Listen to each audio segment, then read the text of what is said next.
Yeah, so per the interests of the association from our survey that we did a few weeks ago, there was interest in having someone join us to talk about the flood control district. So we are joined this evening by Pete Eckert, who's the General Counsel of Northwest Dallas Flood Control District. And Pete, if you wouldn't mind just briefly introducing yourself and your role and your background with the FCD, and then maybe take a few minutes to just provide us with a kind of current snapshot of where things stand, and then we're going to just give the remainder of the time an opportunity to fire questions at you, if that's okay. Okay. Well, let me know when you're ready to get started here, and I'll give you a little bit of an overview, which may be, the easiest way to go here. Yeah, I'd say go for it. I think we're okay. All right. Well, basically, the district was formed back in 1985 as a result of legislative action, a bill that passed the Texas House of Representatives and then subsequently the Senate. And that's what brought it into play at that time. So it's been 15, 22, about 37 years ago or so. The district comprises roughly about 600 acres, of which your properties, your homes, if you're certainly part of the, Riverchase HOA and so forth, comprise it, along with the Riverchase Golf Club. And the exact map of the area, the tax assessor collector could tell us who's in and who's out, on the area, but it does comprise around a little over the 600 acres that I just mentioned. Once it got started, it did go through bankruptcy, and so to repay the initial debt, the bankruptcy judge issued a tax rate of 25 cents to repay the debt, plus 5 cents per $100 valuation for the operating expenses, if you will, of the district. That went along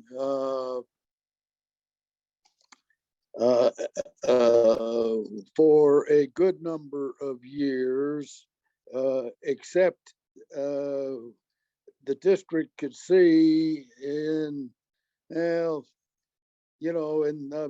from about the time of 2005 to around 2015, that 10-year period, when it looked like we just weren't reducing the debt enough, based upon what the tax rate was, and so on and so forth. And there was no huge development coming into the area of the district that could help pay that debt down. So, and I think most of you will probably remember that there was a a bond election held in 2016, which provided the actually the defeasance of the debt to be brought into play, and that's what we're operating under. That bond election, as you know, passed, and now the district has been in a position for the last few years of placing more into the defeasance of the debt to where, you know, and again, these numbers are around, and you have to kind of go year to year, you know, to kind of get the picture. But we're hoping in the next 5 to 7 years, I would say, and again, you know, I haven't talked to the financial advisor about it in a little while, but we'll have another defeasance payment coming up in September of this year. And what that does is that lowers the debt to where hopefully we can get it in shape, if we don't get it down to zero, where the city of Coppell will, you know, essentially take the district over. And so that's kind of where it, you know, where it stands. But the maintenance facilities that we maintain, I mean, that's been underway, and it's kind of done with an overall, for lack of a better term, I'll call it a master agreement with the Riverchase Golf Course. And, you know, we're in the process now. In fact, we're getting ready to do another project of just, you know, basically sediment removal from the ponds and so on and so forth, that we will, you know, undertake to do. And we've been doing that, as well as, you know, maintain other areas in the past, and for which some of them, the district did have the city of Coppell help on. There was some, you know, improvements under MacArthur that we undertook, and there have been some others. But this, you know, I'm giving you kind of an overall situation of where things stand, you know, at the you know, at the moment here in you know, mid 2022. So I hope that gives you, you know, kind of gives you an overview of where the district is. So I appreciate that. And some people might, it's already happened once, some people might be asking questions on the chat, and I'll just, rather than you look for them, Pete, I can read them to you. Question one from Wanda is, who is the debt owed to? The debt was issued, it was a bond issue. And of course, it was, I mean, it's paid through Amity Bank, and they're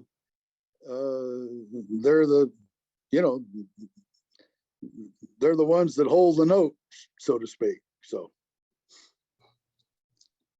it's a debt with that particular bank. Yeah, yeah. Well, they were when the bonds were issued. Yeah, they were the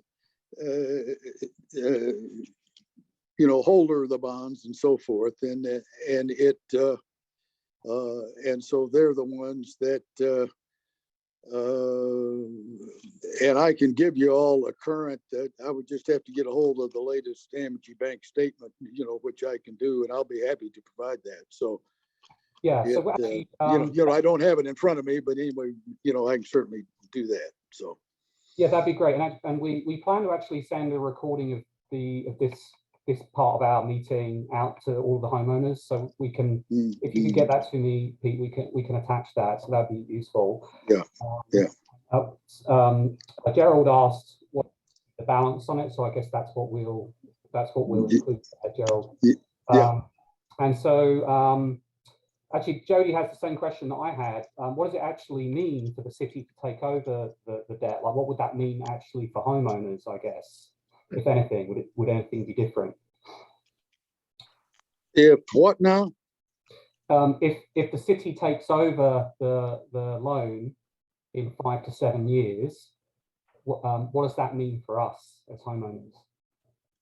Well, basically, if the debt gets down to where it's either acquired by the city or just completely paid off, then the 30-cent tax rate that I mentioned to you, you know, the 25 for debt and the 5 for would essentially go away. And if for some reason, and these are good questions, but you know, if for some reason you know, the district stayed in operation but had, say, the 25 cents paid off to where it no longer appeared on your tax statement, then the, you know, the nickel would probably still appear just for, you know, operating expense and so forth if the city didn't take it over. I mean, and that's going to be talks, you know, that we'd have to get into, you know, at that time with the city management and of course the council of the city of Coppell, to where it would be taken over, you know, so. Okay. Got it. If everyone could just mute, please, if that's okay, because there's a bit of background noise. I'm struggling to hear what Pete's saying. Thank you. All right, next question is from Grace. Hi, Grace. What is the origin of the debt and why are we saddled with it? Well, the origin of the debt is that the district was formed by an act of the Texas legislature over the, you know, 600 acres or so in the city of Coppell that, you know, I mentioned a few minutes ago. So when you know, if you buy a piece of property within those 600 acres or so, then you're subject to the tax payment. Hey, sorry, what was the debt taken out for? Like, you use the money to do something with it. What? This is all flood control area. It was necessary to put a bunch of locks and stuff in place to make it. Right. Yeah, to make it usable, I said, you know, for lack of a better term, to where you could get the golf course and some of the other areas. So that's, you know, that was generally the purpose. You know, there's probably some more detail that I could present to you and be happy to do so. I just have to, you know, look back at, you know, some of the older contracts and so forth that, you know, that they entered into. But I mean, that was basically is just to get, you know, get what the, you know, projected development of the 600 acres or so would be. That included the Riverchase Golf Club. So. And so I'm actually gonna, I'm just gonna post my email address into the chat. So if there are things that Pete talks about that he says he can get for us, but he doesn't have now, if you want to, if anyone wants to email me, then I can include that in the follow up and give Pete a chance to go and collect various things. So there you go. All right, next. Excuse me, I'm just scrolling up. How much, oh, so I guess the question is, how much was the debt originally? Do you know that, Pete? What was the total? Hold on. Yeah, I think I can tell you. Hold on.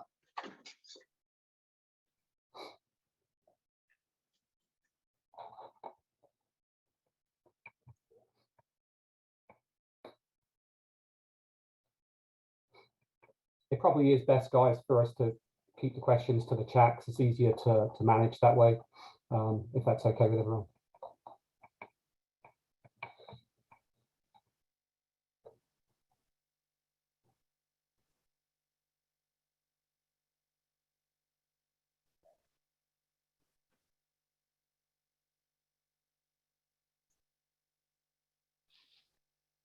While we're waiting for him to dig this out, I saw a couple of the questions. If you guys have been here long enough to see when Lake Louisville and Grapevine are over the banks and they release water and the golf course floods, that was all part of the original design for the flood control district. That's basically the retention pond for any flooding. So anywhere that water can collect in, like Riverchase, like the parts of North Lake Woodlands that have the power lines through, that's all part of the design. That's, I think it was the Corps of Engineers did when they created this development. Mm-hmm. The original debt occurred in 1985, and it was right around 7 million. And then the year later, there was another approval by the voters in 1986 within the district. So about a year later or so of another 3 million. So the original issuance, if you want, was just a shade over 10 million. Thank you.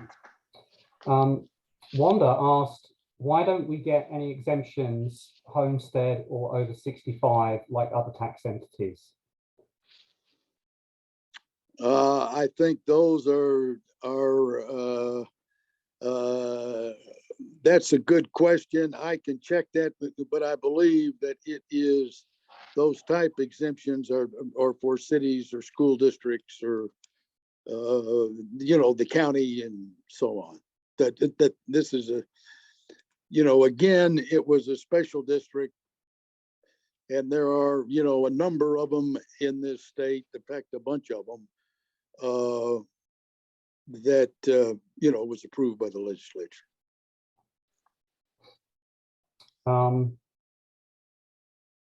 Sharon asked the current amount of the debt. So that's something that we're going to follow up with Sharon when Pete gets us that paperwork. Yeah, right. Bill Brown asked, is the increase of the annual FCD taxes due to increasing home value going to bond principal? I'm not sure. Maybe I'm just not reading it out correctly. Do you understand what Bill means?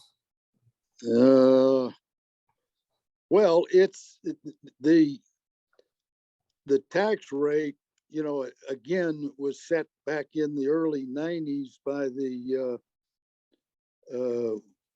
the bankruptcy judge when the district went into bankruptcy after the issuance of these the debt that I mentioned to you in 85 and 86, and it remains at 30 cents. So it 25 for the debt, 5 for the operating expenses.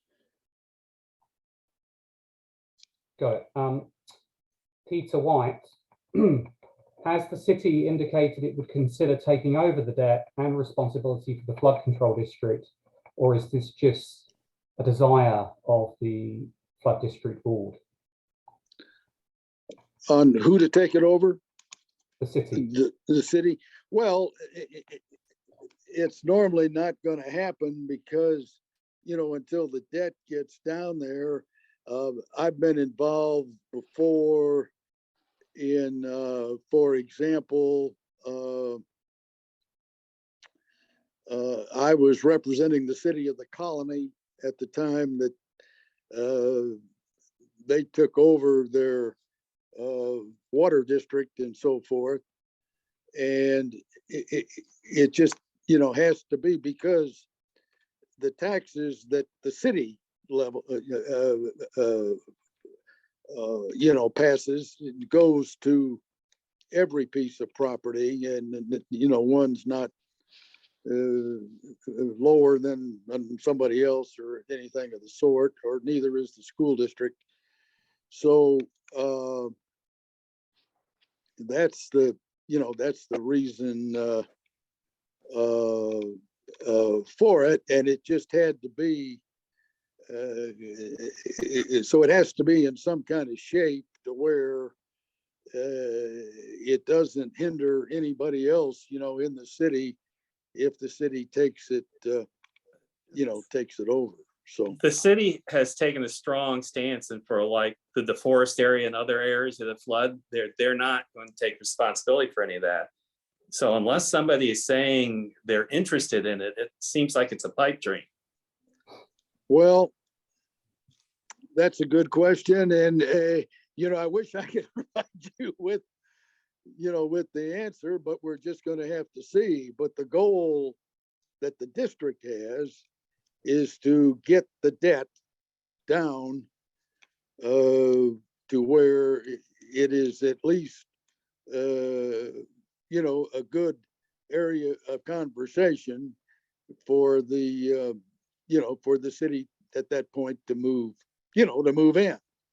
So it is more aspirational by the sound of things right now, though there isn't a firm commitment to that. Right. NM asked, where did 30 years of Northwest Flood Control District tax payments go? Not to put words in your mouth, Pete, is that related to the interest rate, that we're paying more interest than we are principal, to use a mortgage term? Well, yeah, the 25 cents is used to pay the debt, and of course nickel, as I said, is used for the district's operating expenses, to pay their engineer, to pay the contractor who the district has used on the sediment removals in the ponds and so on. So it's just the general, every special district has got operating expenses that they incur from month to month. So that's what the nickel is for. So but at the same time, we're working and as I mentioned, there'll be another defeasance payment in September to lower the debt amount, and that's what we're trying to do to get it get it down to where some of these discussions that that I've mentioned here this afternoon can get further along and hopefully take place. Which pond are you referring to, please? You keep referring to the settlement in the pond. Which pond? Well, there are various sumps, ma'am, around the golf course, and I just there's something. They're just in all of the. I believe sump 13 is the next one. I could show you on a map. What we're talking about, but basically, if you're understand and know what the layout of the golf course is, it's where those are. Probably not on every hole, but at least on a good number of them. All right, so we don't have much time left. I want to try and summarize multiple questions into one. How do we learn more about who the board are, how they get elected, what's the process, and also how do we get insight into the expenses of the whole operation as well? your salary and other employees and representatives, so that we can get an idea of what the investment is in terms of the administration behind this thing? Yeah, that's good. Well, I can certainly provide you with a copy of the budget. You know, we're on a October 1 to September 30 budget, and the current one that they're operating under, I can get you all a copy of that and be happy to do so. That will show, you know, show all the numbers. You know, that would probably be the easiest. You mentioned that mentioned about the election. The board is governed by a 3-member board of directors. They are elected for 4 years. They were elected in 2021, and the next election will be in May of 2025. And it's, you know, it would be a normal election that there would be 3 spots open. And it depends, of course, if only 3 people apply, then you don't have to hold an election. But if 4, 5, 6, 7 apply, then it'd be, you know, essentially the first 3 across the finish line. Okay, understood. Jody, And how long have you served on the board, Pete? I'm not on the board. I've just been their general counsel for a number of years here. So How many years would that be? That's a very good question. Probably about 25 or so. And Lydia, you went on to mute. Just very briefly, Jody asked, why are we included in the flood control district? There's actually a map that I found that I will attach to the email that goes out post meeting, that has everything zoned out, and the chances of flooding and various other things, quite detailed. So I can make sure that goes out to everyone. The actual risk is incredibly low for almost the entire association's area. Right. Okay. Well, yeah. So is there a planned schedule of payments in the future to address this debt going forward? Like we have payments for our debt at home. What do you guys do? How are you managing that? Well, there's an interest payment that's due in March of each year, and then another payment in September, which would include not only interest, but reduction of the debt. And that's where the defeasance comes in, as I mentioned to you, in September of each year.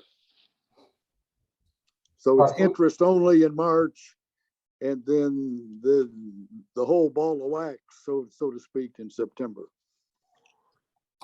So we're almost out of time. One final thing, because this has come up again. Aside from the current financial statement that you're going to find for us, Pete, is there a way that we can also see or access previous statements so that we can see where the money has gone each year and historically what the financial picture has been over a period of years rather than the current? Yeah, I mean, I can get you something on that. I mean, we know kind of what what the taxes collected each year and so on, and I can certainly get you information, on that, and let you know, like, for example, if 200,000 was collected one year and then 300 the next, and so on and so forth. But yeah, we can go back and kind of give you a pretty good view of that. Yeah.